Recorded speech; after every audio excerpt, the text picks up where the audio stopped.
the money you get paid for doing pharmacy, it's not 100% not worth it. No. That's why I've been a locum most of my pharmacy career. Yeah. Pension. Sometimes I'm like, you're gonna be like 100 years old before they give you a Exactly. That's salary. exactly. Like, just save money. Yeah. Like, I did locum and I bought a house. Yeah. Spring on the track.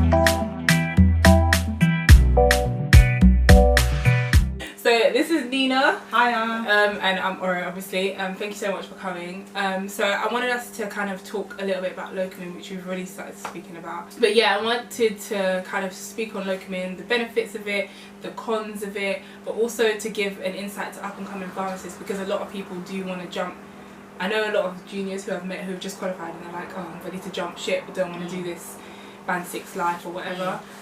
But obviously how to get into locuming in community and, you know, for me in hospital and why we do it and stuff. So yeah, what do you do and what's your, like, how did you get into locuming? Okay, so I currently work at a private pharmacy. I got into locuming after my pre-reg exam. So I didn't pass my pre-reg exam first time. Oh, No, that's really? not- yeah, I failed. So I would have bad. been so good. So Yeah, I would have been much. so good. Cried so much. So whenever I see pharmacy students who do fail, I always think, you know what, God will get you through this. So it was a real downtime for me, but at the same time, it made me pursue more further on in my pharmacy career. Yeah. So failed my first exam, did the second one, passed by the grace Did of you God. do it in the same year? Like the Yes, because following- some people were trying to tell me Wait, next a whole year. year. I was just like, I can't We're cry gonna for 1 do year. 1 year. I was like, no, I'm going to be crying for 1 year. No, and it's kind of like when you studied so much, you feel like you still have that knowledge. Yeah. And will you still have that same knowledge in a year's time? So it's kind of like, no way. So I did it in September, and apparently that exam was harder than the July. one. Yeah, the June one. Yeah. And I passed by the grace of God. I found out about locuming in prisons actually. So my first locum opportunity was in Rochester prison. And I signed up with TLA. They're a really cool I've heard local of company. them. Yeah, I've heard of them. Working in prison, it was a bit secluded, but the team were great. And I think in pharmacy, it's more about your team. Yes, 100%. If you have a team that backs you, you're good. Like dispensers who know what they're doing, people who spot your mistakes and don't kick you down for it. That's great. And that was the type of team I was working with for about 3 months. And they were sad to leave me and I was sad to go, but my contract was short. But God being so good, I had another contract and this time it was in hospital. Okay. So I fluctuated between Rochester and Epsom Hospital for about a year. Okay. So 3 months that ago. Yeah. But I was never really out of a job. And then it got deeper into prisons, so it was like Thameside prisons and all the Oxley prisons. Oh, okay. Before I moved to, I think, Guys and St. Actually, I went to Moorfields Eye Hospital as well for a bit. That's So I was actually doing 2 jobs in one day. So I'd leave the prison, go to Moorfields in the evening till 9. And but it gave me experience. I did that for about 4 months. And then I did Moorfields full time for another 3 months. And then, what did I do after that?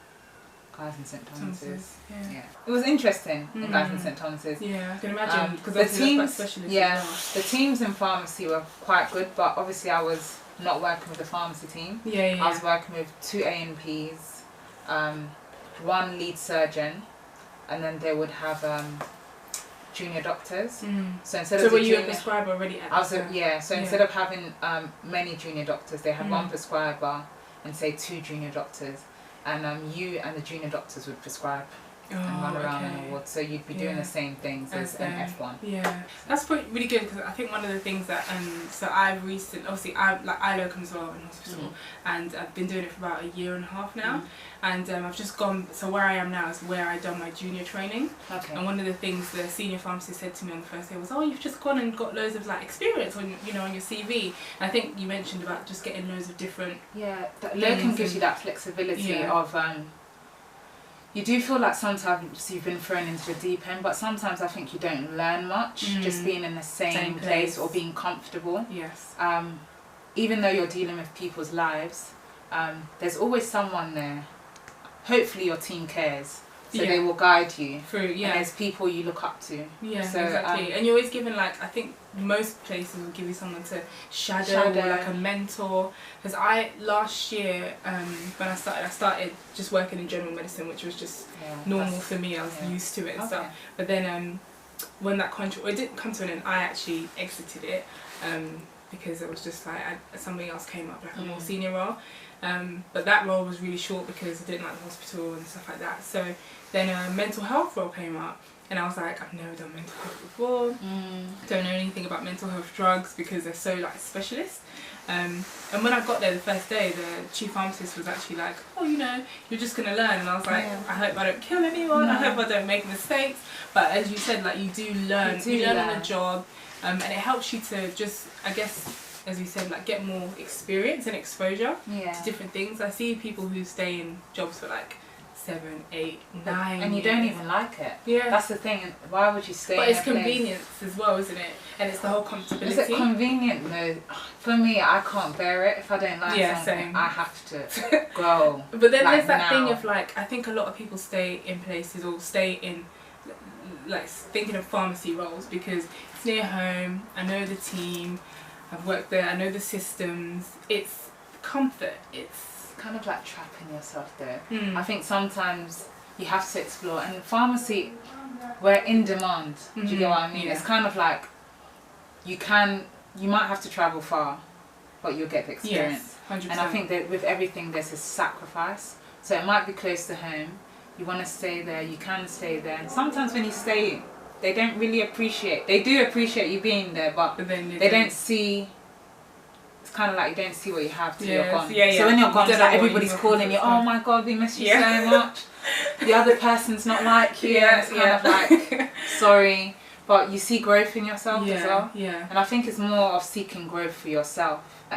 What do you think some of the pros of being, so we talked about flexibility, experience, are there any other pros? Or money, obviously.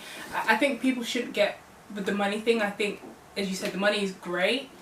Not as great as it used to be, apparently. Yes, back not in the as day. great as it used to be. But one thing, I posted this on my Instagram a while ago, like sell yourself in the sense that if my agent calls me and says, oh, I have this and that role, and they're offering a really low rate, I'm like, no, I'm sorry, I'm not going to take it. You have to say no. Yeah. No is important, or just don't go for the role, I would say. Yeah. If someone's offering like £21 an hour for a £30 an hour job, no. Yeah. Exactly. You have to either negotiate or negotiate. And the thing is, I didn't even realise that a lot of these agencies, they can actually raise your rate. They can. So and they do. Some of them do. One of my my employee right now, he gave me like insight before I took the job. Like, listen, we can pay you this much, but they just have to drop their rate down. So they're not giving you enough. So you go back and you tell them X, Y, and Z. And that's exactly what I did. And they were actually able to raise it up. So it's kind of, they get a share and you get a share. Yeah. But sometimes they eat into your share. Share, yes. Yeah. And pay you less an hour. So I think you have to be clued up. Clued up about what's going on. Speak to the right people. When I first started locuming, the rate I was getting was so low. It was like near the 21 mark. Yeah. And it wasn't until I bumped into another locum that was working at the same place, same band, by the way. She was like, oh, I'm getting this. And I was like, what? Like, I had to go back to my agent, like, that's not fair because we had the same agency, same locum consultant.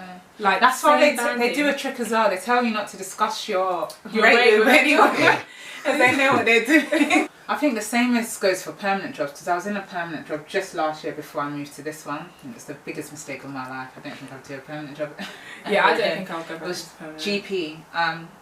And we were just sitting down, and I just felt like other people were happier than me in the team, and I wanted to know why. Like, why are you guys comfortable? You've got X amount of kids as well. Yeah. They're doing the same job, they're the same band, doing everything the same, and you're happier. But then I realised some people are actually being paid more for the same job. So as soon as I realised, that was just a no-brainer for me. See you later. Because I negotiated. And they didn't. And they still insisted that. Yeah. I think as well, sometimes we think, I had the mindset that if it's NHS you can't negotiate, but I think it's important to try and negotiate. Negotiating is so key, and just knowing that you can negotiate, and you can do that with locum and permanent roles. So like, what are the things that I guess the disadvantages that you found? The obvious disadvantage is why most people don't go into locum is there's no security. But I think that if you're a good pharmacist, that's security enough. And if you believe in God, it's kind of like God. Yes. But like, let them extend this role. But you kind of get a vibe when you know your role's going to be extended. You get a sense that they need you. So if they're short-staffed, they're not firing you anytime soon. And a lot of places, and it might be like a three-month contract. It will turn into 6 months, into 9 months, till you're sick and you're like, bye bye. See you later. Like, see you later. I've got another role. And they're kind of like, no, don't go. So the better you get at your job and learning on the job, and the more you're comfortable with members of the team. I think it's more the teamwork in pharmacy as well. Don't get to a point, one thing I've learned is don't let anyone tell you. I'm like currently venturing into new, like, I guess, pastures at the moment, and a lot of people are like, oh, too many pharmacists, there's too many, we don't need any more pharmacists, there's too many pharmacists. Yes, everybody is studying pharmacy, but I've told myself, and as you said, like, if you believe in God, like, there will always be room for me somewhere. And I think it's your character as well, the way you carry yourself. You can't, obviously if you're a bad character, nobody wants you around, they're going to chuck you out.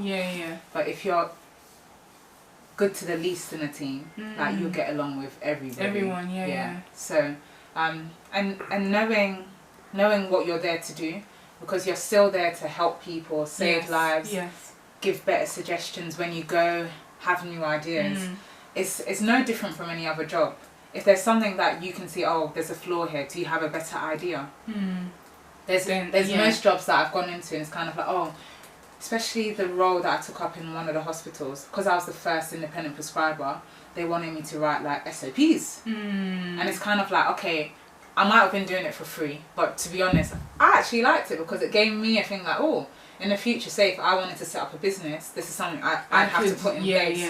So it gave you practice. So don't be snobbish, like, oh, they want me to write it for free. No, humble it's yourself. Experience, 100%. And I think what you said is it's so important to also give feedback.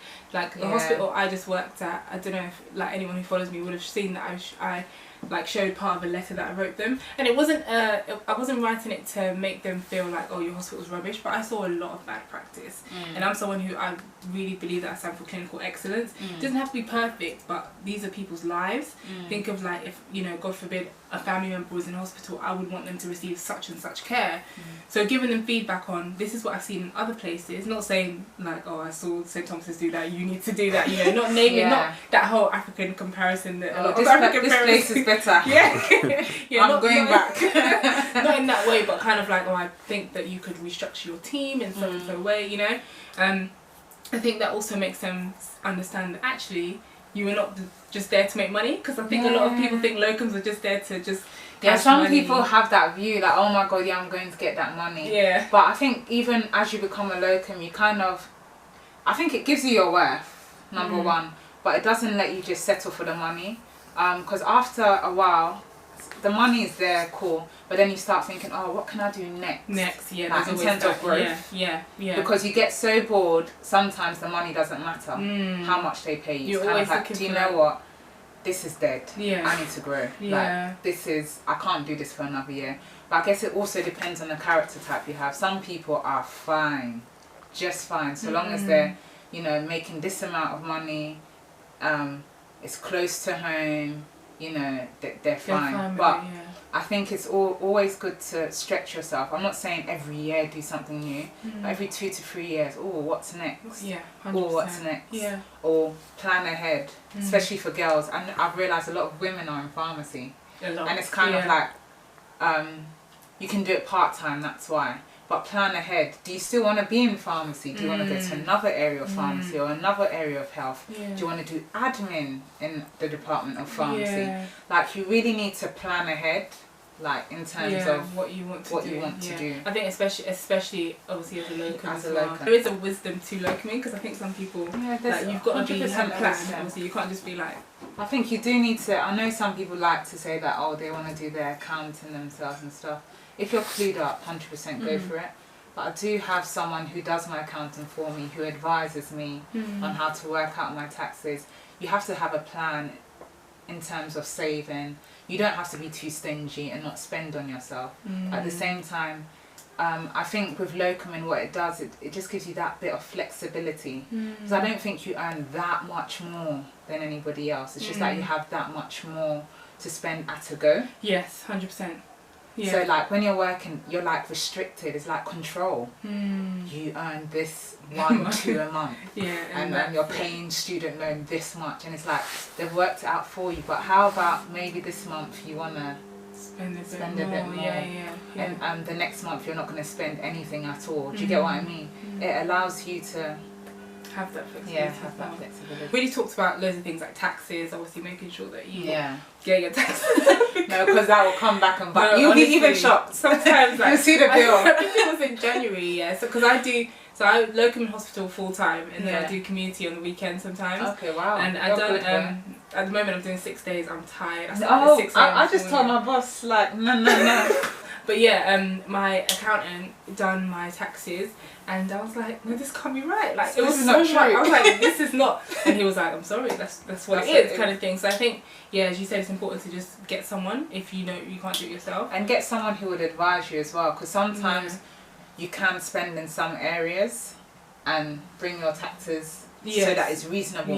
But if you don't spend and it's time for the thing, they're taking that money, so you have to hand it over. 100%, so locum agencies, like, how do people find out? I think my one, it's just by the grace of God, you know, because this TLA guy, at the beginning, I'm just trying to reflect. I had a list of agencies. I think the problem with signing up to the locum agencies is the request is too much. They want everything. And it's like you're trying to sign up to 5, 6 at a time and be compliant with all of them, so when the job comes you're ready to go. But I would say the strategy of just taking one good one and making, or 2 and making sure you're compliant with them puts you in a better position than half applying to all 6. Of course. Because then they'll all call you for jobs, and then you haven't done this. People are always, NHS hospitals are generally always short staffed. I don't know how many places I've been to, not even just hospital, community, everywhere literally always need, there's always a need